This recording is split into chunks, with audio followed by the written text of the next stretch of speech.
Salut les amis, nous voici ici réunis pour un nouveau chapitre de Bleach, le numéro...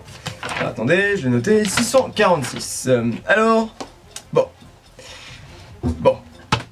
ce chapitre, je le dis, enfin cette review, je le dis désormais, là je le dis dès le début, sera suivi, enfin sera conclu par un coup de gueule, voilà.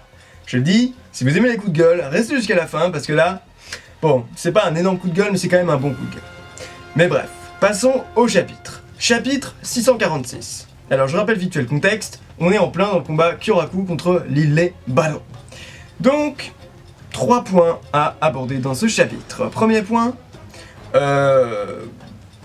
en fait c'est plutôt l'introduction du chapitre. On retrouve d'autres personnages, notamment Shinji et compagnie.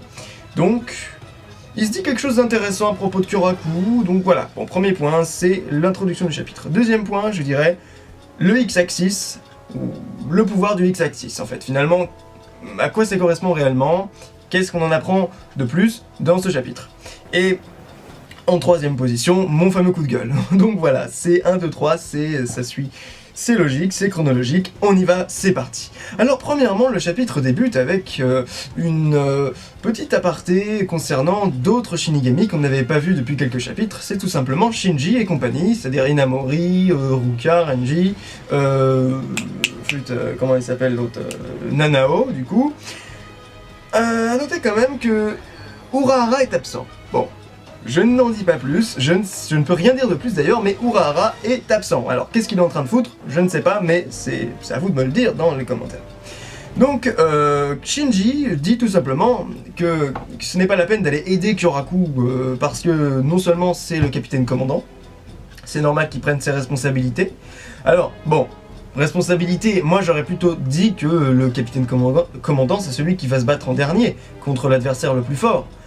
Au moins Ashvalt et Jouabak.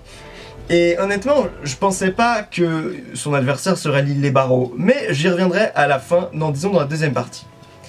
Mais premièrement, voilà, donc on a un peu cet aparté qui consiste à dire que c'est bon, Kyoraku, c'est un grand, c'est un adulte, il sait très bien gérer ce genre de situation, et il est probablement, d'ailleurs, ça c'est moi qui le dis, plus fort que tous ceux dont on parle, dont j'ai parlé au début. Franchement, le seul dont je trouve qu'on a vraiment eu un sacré power-up jusqu'à maintenant, c'est Renji, voilà. Et celui dont on aimerait voir un autre power-up, c'est Isagi. Mais Isagi, il est dead, enfin il n'est pas mort, mais il est pour l'instant hors combat. Par contre, il y en a un que j'ai évidemment pas cité, et c'est un de mes personnages préférés pourtant, mais c'est Shinji. Shinji, je ne sais pas du tout à quoi m'attendre avec le personnage. Honnêtement, il a vraiment pas fait grand chose dans la guerre, il a rien foutu même en fait. Je veux dire, il s'est fait battre à chaque fois par Bandietta, on n'a rien vu contre Basby, mais ensuite on a vu Basby qui était nickel, enfin il avait aucun problème. Donc je me pose réellement la question du destin de Shinji, réellement, je sais pas ce qu'il va nous faire. Est-ce que c'est lui qui va être confronté au comment il s'appelle, The Miracle, Thor, j'ai oublié son nom, Gérard Valkyrie? Possible, mais ça peut être aussi Toshiro, ça peut être aussi Urahara. Alors je pense que ce ne sera pas Urahara, parce que Urahara, on le réserve pour des combats un peu plus de grande envergure. Tout comme j'aurais pu le penser avec Kyoraku, cela dit, moi j'aurais dit Kyoraku va se battre contre Ashvalt. Mais bref. Shinji, je le verrais bien contre Valkyrie, mais je pense que ce sera Toshiro. Toshiro est revenu, voilà, on va lui donner un combat, et c'est qui est-ce qui reste finalement? Bah, il reste juste Valkyrie. Mais j'y reviendrai un peu plus tard dans la vidéo. Donc voilà, et il y a une évocation de Ukitake qui apparaît comme une espèce de fantôme, enfin pas un fantôme mais comme une mémoire, vous voyez, il apparaît dans l'esprit de chacun, ils s'imaginent tous, ah ouais c'est vrai le capitaine Ukitake, et là ils sont tous en mode, ah si le capitaine Ukitake était là, et j'ai envie de leur dire, mais attendez, est-ce qu'on a confirmé qu'il est mort les gars là? Est-ce que c'est sûr qu'il est mort? Parce que là, ce que vous faites là, c'est juste nous faire croire que c'était... qu'il est mort, quoi, que c'était peut-être les mots qu'il aurait pu prononcer s'il avait été vivant. Non, attendez, qu'est-ce que vous me racontez? On n'a pas vu son Bankai? Il peut pas mourir. On n'a pas vu son Bankai. un perso dans Bleach, vous montrez son Bankai et après il meurt. C'est comme ça, il n'y a pas de... Hein, c'est bon. Unohana, bim, Bankai, terminé. Yamamoto, bim, Bankai, terminé. Qu'est-ce que vous voulez que je vous dise? C'est comme ça. Alors, Toshiro, Bankai, et à chaque fois il se fait battre. Alors, il meurt pas. Bon, il meurt pas, mais on peut encore espérer qu'il crève. Non, non, non, non. Mais bref. Voilà, donc Kyoraku, c'est le capitaine commandant, il en prend la responsabilité. Ukitake revient comme une espèce de mémoire un peu, voilà, enfin ça fait un petit peu comme s'il était mort, donc c'est inquiétant. Et Inamori et Shinji ont une interaction assez rigolote parce que, voilà, Shinji il est vraiment en mode... Shinji c'est un mec cool, Shinji, voilà, donc il est pas... Et le mec il parle comme ça, dans les traductions américaines, c'est vraiment des traductions de... Le gars il parle avec un... On dirait qu'il a un accent de vraiment de... Enfin je n'arrive pas à terminer cette phrase, mais vous m'avez compris, voilà. Donc bon, c'était un passage à la fois drôle et intéressant, et on revient ensuite à Kyoraku.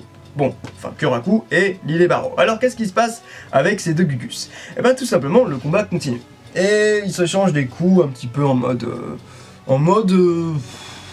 En mode Kyoraku a quand même le dessus quand même parce que il y balance une attaque, donc si je me rappelle bien, Kageokuri, c'est-à-dire les... Alors j'avais dit la dernière vidéo, j'avais dit oui, jeu d'ombre, jeu de silhouette. En fait c'est même, je dirais, des ombres chinoises tout simplement. Des ombres chinoises qui sont animées et qui peut créer donc de faux clones. Qui lui permet de créer de faux clones. Donc Kyoraku a très vraisemblablement dessus, mais il coupe par exemple le fusil de Lilibaro et celui-ci reforme immédiatement son fusil. Alors en fait c'est un fusil de Reishi, on aurait très bien pu l'imaginer, je veux dire c'est normal, c'est une arme de Quincy. Alors il y a quand même quelque chose à dire, c'est c'est pas un arc quoi, hein, c'est un putain de fusil. Mais en fait, bon, on en avait vu d'autres qui avaient des armes différentes et qui n'avaient pas des armes à flèche. Il y avait, je sais pas, il y en avait des tonnes, je veux dire, je sais pas, BG9, il me semble pas qu'on ait déjà vu avec un arc ou une arbalète, tu vois, donc non.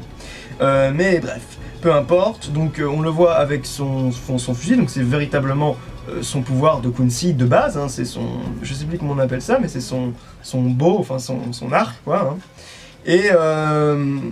Et donc voilà. Après, son pouvoir se développe au cours du chapitre, et on nous explique que... Enfin, d'abord je vais expliquer ce qui se produit dans le chapitre. Kyoraku fait son attaque à Kageokuri, il attaque machin, et il arrive à transpercer par derrière. D'ailleurs, il est arrivé par derrière aussi une autre fois en utilisant Gakoronda, je suppose, enfin Daruma-san, mais bref, peu importe. Là, il attaque par derrière, et il le bat. On voit Lilibaro qui est en mode comme ça, couvre son œil. Le deuxième œil, d'ailleurs, c'est le nom du chapitre, le deuxième œil. Et il dit quelque chose. En gros, il dit « Ah, c'est la troisième fois que j'ouvre mon œil, comme ça, dans le combat. Enfin, mon œil gauche. » Et j'ai vu dans une traduction manga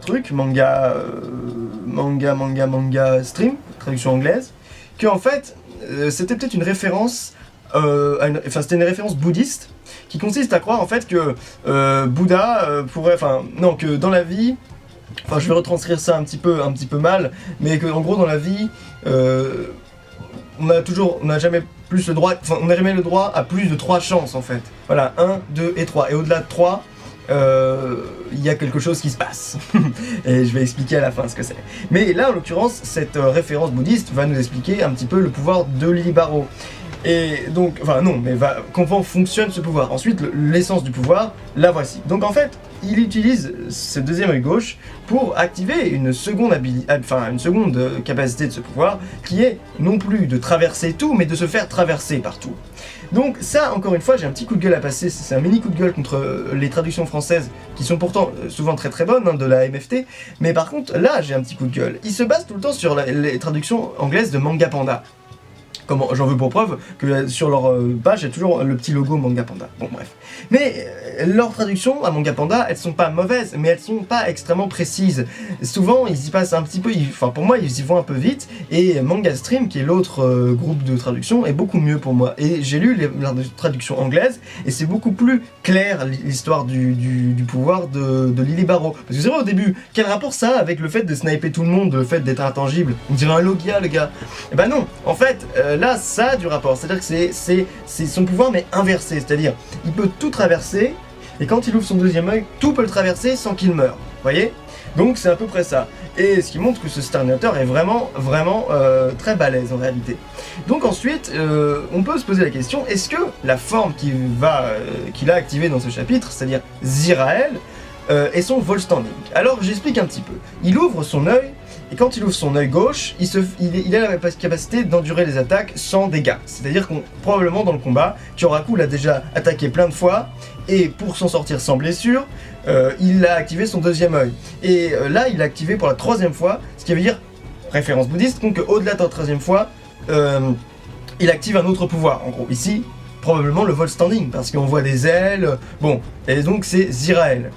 Alors ce Volstanding, enfin ce que je pense être le Volstanding, et arrive un petit peu comme ça, bizarrement, parce qu'on avait vu un Volstanding avec Pernida il y a très longtemps, on avait vu qu'elle avait activé son Volstanding, et on l'a jamais vu, le Volstanding de Pernida, avec Mayuri. Alors est-ce que Pernida était déjà en mode Volstanding? Je sais pas, mais là, en tout cas, on a clairement un premier niveau, donc machin, Lilibaro qui snipe les gens, ensuite Lilibaro qui ouvre son deuxième œil 3 fois de suite, enfin 3 fois, et qui peut devenir intangible, et ensuite, troisième capacité, Volstanding, et là il peut... alors, les capacités restent assez vagues, mais ce qu'on sait du passage, c'est que Kyoraku se retrouve immobile, et que Lilibaro, le snipe, a une vitesse absolument dingue, 3 fois de suite. Donc en plus c'est une vitesse très puissante.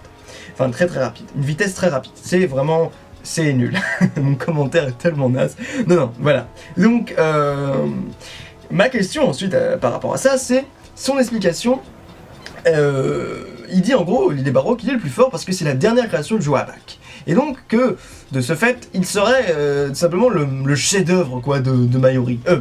Le chef-d'œuvre de Mayuri. Non, c'est Nemu le chef-d'œuvre de Mayuri, n'importe quoi. Le chef-d'œuvre de Joabak. Alors moi je me dis, bon, est-ce que ça veut forcément dire que t'es le plus fort? Pas forcément. Je veux dire, avec les Arrancars, c'était même plutôt l'inverse. Quand on avait le premier Arrancar, c'était Xiaolong, enfin le premier Fraction d'ailleurs.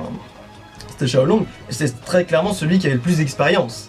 Et là, le dernier, c'est probablement celui qui a le moins d'expérience, on peut le penser aussi comme ça. Mais vraisemblablement, vu que là, c'est ou Joabak qui crée les pouvoirs, eh bien, très certainement que c'est un pouvoir auquel il a bien réfléchi et qu'il a très bien conçu et sans faille. On peut espérer, enfin, on peut penser qu'il n'y a aucune faille. Donc, on peut raisonnablement penser qu'il est le plus fort des 4 Elite Starfighter. Voilà, je le dis maintenant, on verra bien ce qui se passe, mais il est très possible, c'est très bizarre qu'il arrive en deuxième position, mais voilà, il est possible que Kyoraku et machin, que Kyoraku soit en train d'affronter un des meilleurs Stanritter, pour ne pas dire le meilleur des élites. Donc voilà. Maintenant, on va passer à mon coup de gueule. Oui, parce que vous l'attendez tous, j'imagine. Mon coup de gueule, c'est par rapport au traitement des personnages noirs dans Bleach. Je sais pas si vous avez remarqué, mais à chaque fois, à chaque putain de fois, les blacks, les noirs, dans One Piece, ont une transformation qui les transforme en trucs ridicules.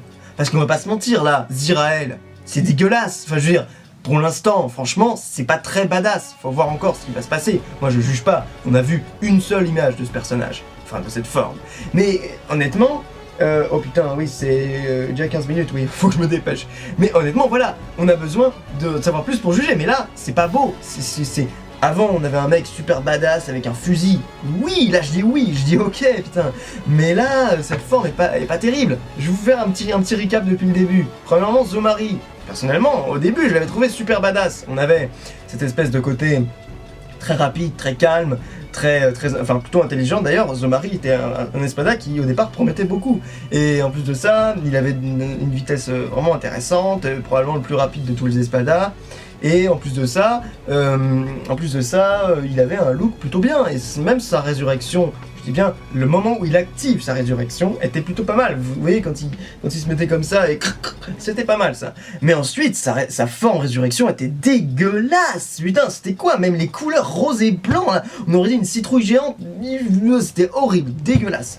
Et enfin c'est mon avis personnel. Hein.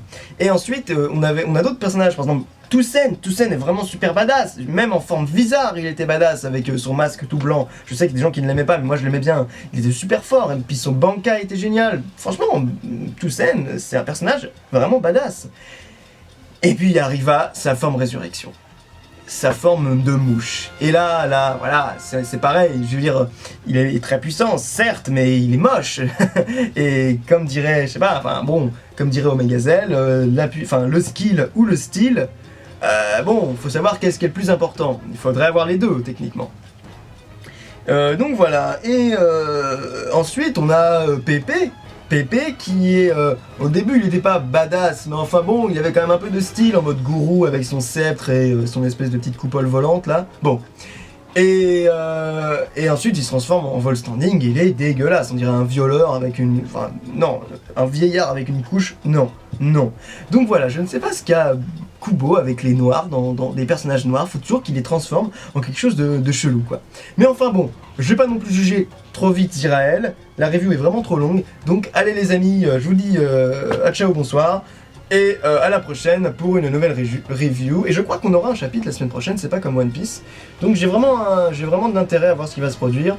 Kyoraku, Bankai ou pas, probablement pas la semaine prochaine, mais enfin dans 2 semaines c'est possible. En tout cas là, Kyoraku est en situation de faiblesse. Il va être poussé dans ses retranchements et j'espère qu'il va nous sortir au moins de nouvelles attaques. Mais le Bankai serait génial. Allez les amis, ciao!